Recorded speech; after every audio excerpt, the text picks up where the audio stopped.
Hi, Sifu Paul Ng. Hi, Catherine. 2024 is the year of the dragon. Could you tell us about the 2024 outlook for the people who are born in the year of the rabbit in the area of health? Now, the rabbit and dragon also have some kind of conflict. The conflict mainly is to do with people. So, as the rabbit health is concerned, make sure you don't overwork yourself and exercise more and pay more attention to proper rest. Then you'll be safe. And how about in the area of career?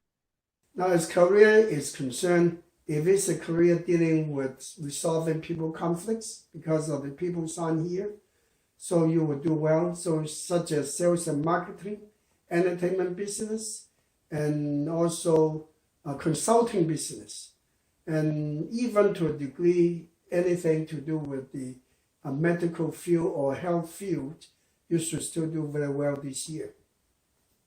And in the area of wealth? As the wealth is concerned, your fame, your reputation may outshine your material wealth. So if you want to do well financially, you got to make yourself famous and make yourself known first.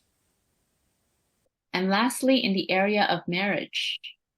Now, because this year is a big conflict with people, so as marriage is concerned, again, don't argue, take a step back and listen more, talk less, and be understanding to keep your good relation going. Happy Chinese New Year! 恭喜發財!